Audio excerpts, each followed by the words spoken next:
Bwana Yesu asifiwe. Mimi napenda kelele, napenda kuchangamka. Bwana asifiwe. God is good and all the time. At least nimesikia poa. Kwa sababu tuko kwa nyumba ya Bwana na kwa nyumba ya Bwana kuna furaha. Tunapoimba nyimbo za sifa tunamshukuru Mungu.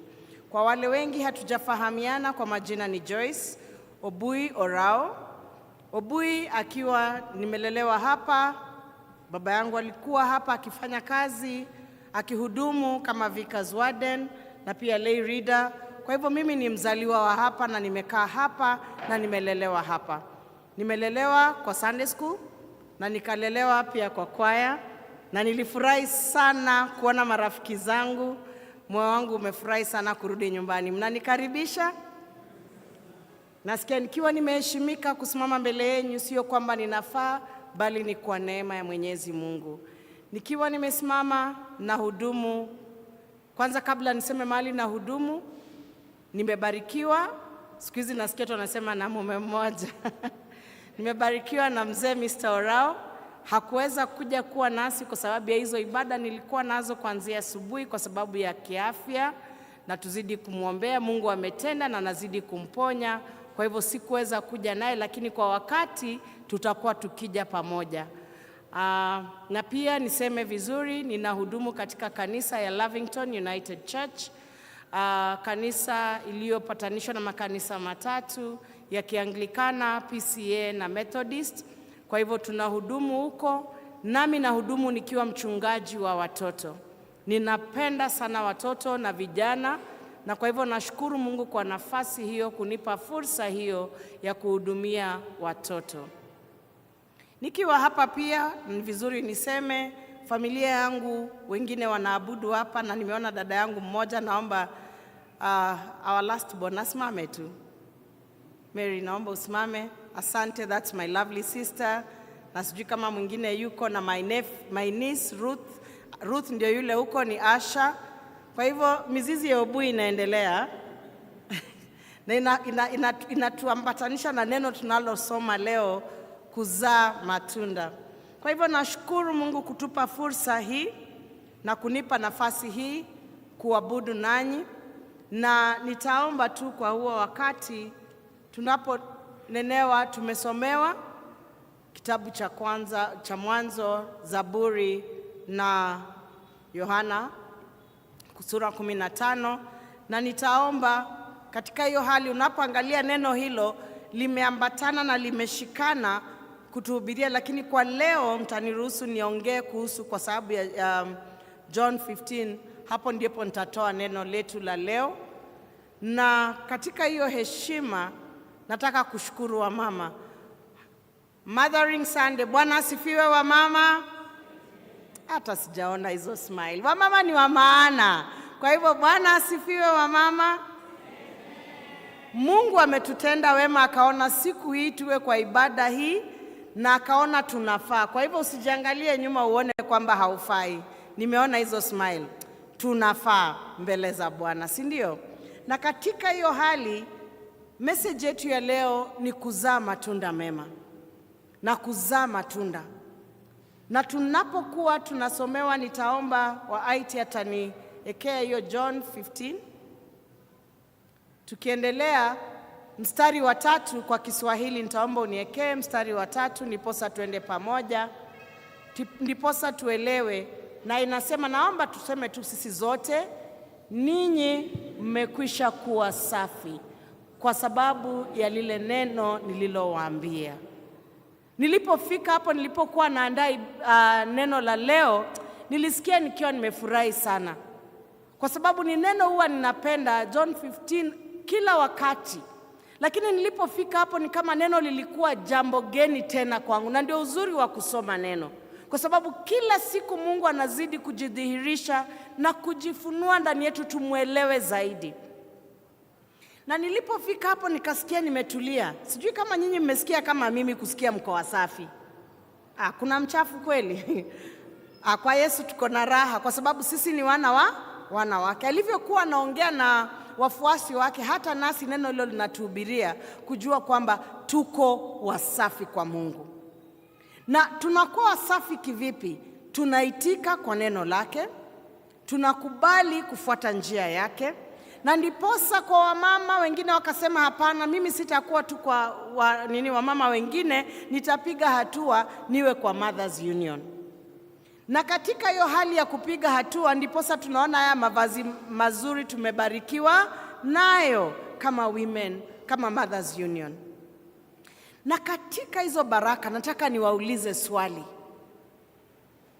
Na nitauliza kwa Kiingereza na nitauliza kwa Kiswahili. Is that all? Is that enough? That I can sit mahali niseme mimi ni msafi? Hiyo imetosha kweli? Nimeokoka.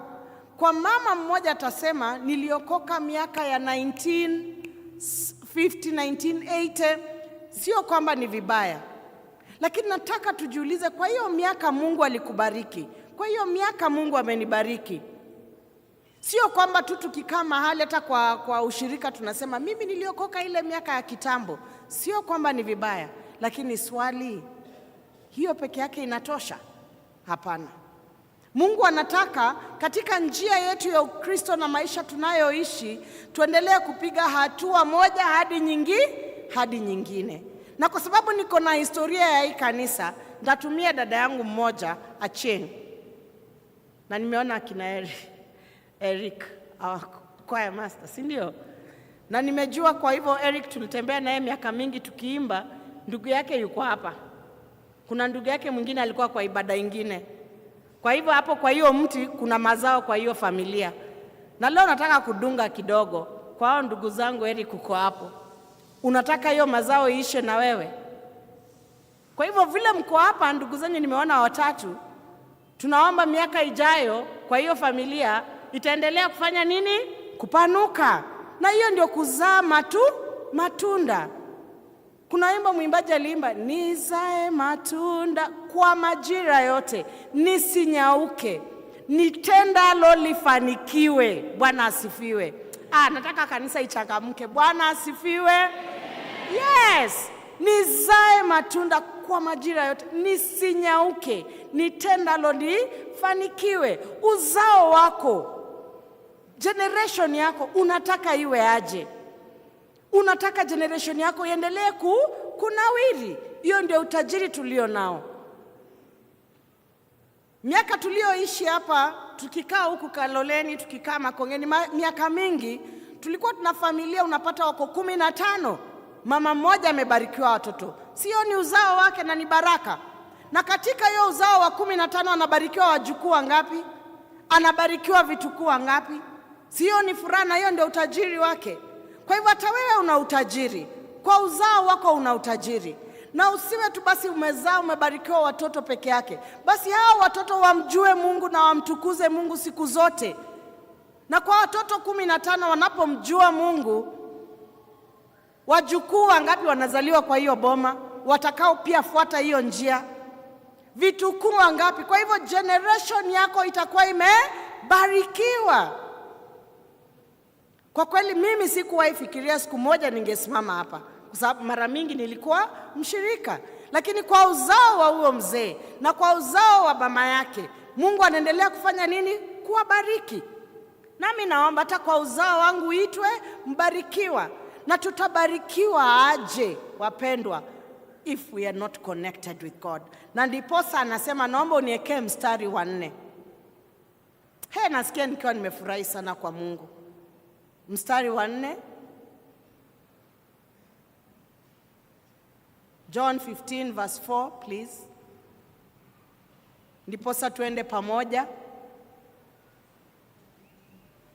Sijui hao waiti wako. John 15 verse 4. Yes, thank you.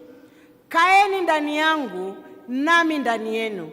Kama vile tawi lisiloweza kuzaa peke yake lisipokaa ndani ya mzabibu, kadhalika nanyi hamwezi msipokaa ndani yangu.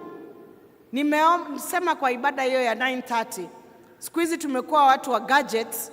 Tukienda hata mahali popote unauliza kama kuna socket. Hata karibu Provost uulizwe kama kuna socket kanisani mahali tuko. Na nishukuru sana Provost kwa kunipa fursa hii. Asante. Kwa sababu fursa hii inatupatia tuseme neno la Mungu vile inafaa bila kuogopa. Wapendwa, tuwe connected na Mungu. Hiyo gadget yako ni gadget hawezi itumia kama haiko charged. Siku hizi ukienda airport, ukienda kwa restaurants, ukienda mahali popote, watu wanataka mahali kuna socket. Lakini wewe na mimi tumeplug in kwa Mungu kila wakati. Ndiposa anatuambia kwa sura ya 4 tuzae nini? Matunda. Jiulize, sasa tuko wakati na msimu wa saumu. Kama mothers, ukiangalia ile miaka umekaa ukivaa hiyo uniform, ukiangalia nyuma kwa huduma yako, ni mazao gani ukiangalia unashukuru, unaambia Mungu ni wewe? Lazima tuwe na majukumu. Inatuambia wamama wale walio wakubwa wawatafute wale wadogo. Kwa hivyo kanisa inafaa iendelee. Kuna wale wazee na wale wazee wanaongelesha wale wengine, na hiyo ndio uzao wa kanisa. Mara mingi mtu atakuja aseme mimi sipendi maneno, napenda nikikuja tu church nikae huko nyuma, siwaingilie watu wa nyuma. Lakini mara mingi nyuma inajaa kushinda mbele, si ndio? Nikikaa huko nyuma, service ikiisha tu hivi, mimi sipendi mamshene, sipendi maneno ya wanawake. Lakini utakaaje hivyo kama haupendi? Basi mti wako hautafanya nini? Hautakuwa na uzao. Ukiwa na mti mmoja unazaa matunda na mwingine hauzai matunda, ukweli wa Kristo, tuseme ukweli, utamwagia mti gani maji? It's rather obvious, utamwagia ile iko na matunda. Na kwa ibada ya asubuhi nilisema, nilikuwa nakaa Kitengela. Kitengela kidogo anga yao si kama ya huku Nairobi. Nairobi mmebarikiwa kidogo. Huko tunakuanga nchi ya vumbi, si unajua? Lakini tunapenda tuko Kitengela. So huko nikajaribu kupanda miti kidogo ya matunda. Ninaona inatoka matunda. Ninashukuru, ninafurahi. Wakati wa kiangazi ni gani nitamwagia maji? Ya matunda. Wakati wa msimu wa maembe unaambiwa ukuwe rafiki ya mtu anatoka Ukambani, kwa sababu atakuletea nini? Nani hapendi matunda? Lakini maisha yangu na yako inamtukuza Mungu. Unapoangalia nyuma, huduma yako, miaka uliokoka, iko na matunda kweli? Wapendwa, tumrudie Mungu. Wakati huu ni msimu wa saumu, ni msimu wa kutafakari, ni msimu wa kujitafuta, ni msimu wa kufunga na kuomba. Ndiposa Mungu ajidhihirishe ndani yako, mti wako uzae matunda. Na ninafurahia ni Zaburi ya 1, to bear fruit in season and out of. That is a true Christian. You are always plugged in. Kila wakati uko ndani ya Yesu. Wakati unatikiswa, umesimama imara kwa Kristo, kwa sababu yale Mungu anakutendea.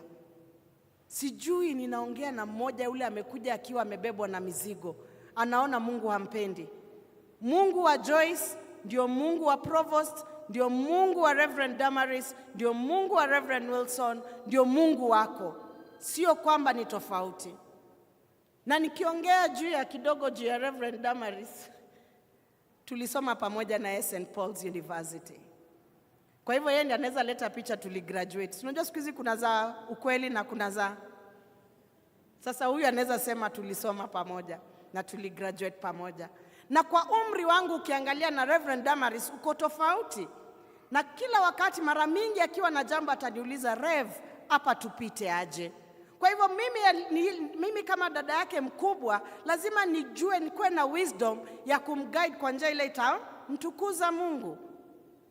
Hata ni leo tu tumekuwa tunaulizana, tunasema haya, Reverend, miaka 10 imepita. Hii juzi tu tukionana hivi, Mungu amembariki. Kwa hivyo tuzidi kumuombea na tuzidi kumsimamisha kwa imani, kwa sababu tuna majukumu ya kuombea wachungaji. Wapendwa, Mungu anatuhimiza na anatuomba tukue na kiu na tamanio la kujua neno la Mungu. Pasipo neno la Mungu hatuwezi chochote.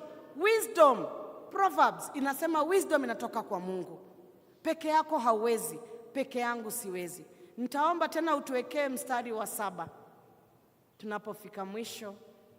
Natamani ningekuwa na wakati, lakini kwa wakati wacha tuheshimu saa ya Mungu.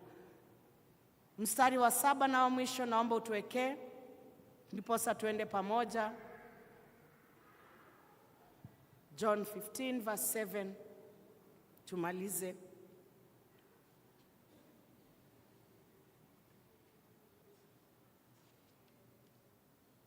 Hiyo kidogo. Asante sana na Mungu akubariki.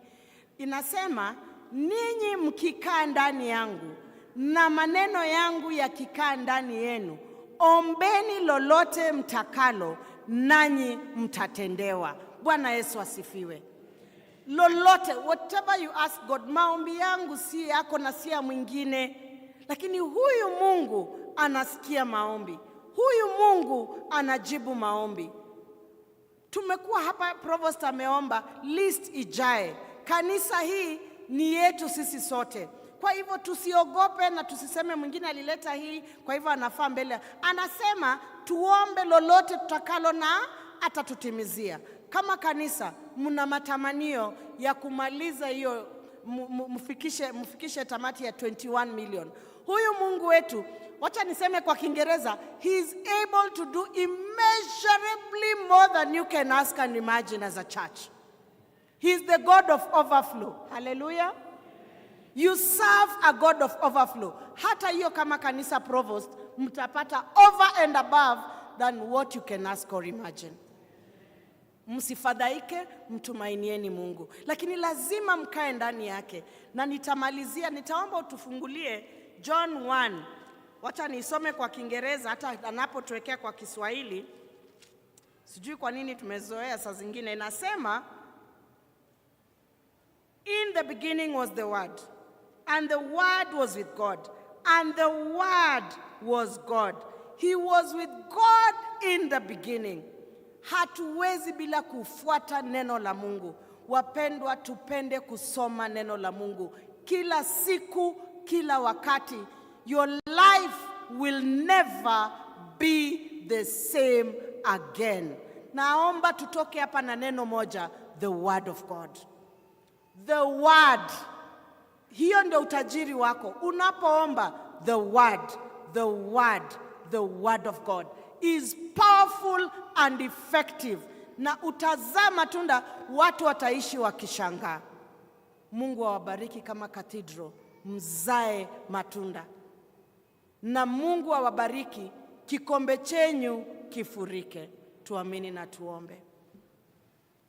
Mungu wetu na Baba wetu, twanyenyekea chini ya uvuli wako.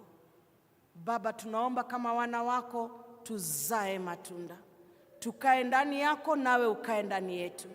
Na maisha yetu inawiri ndani yako, Mungu wetu. Kama kuna mahali tulienda kinyume na mapenzi yako, tusamee. Baba, ndiposa maisha yetu, maongeo yetu, matendo yetu yawe ya kukupendeza, ndiposa tunawiri.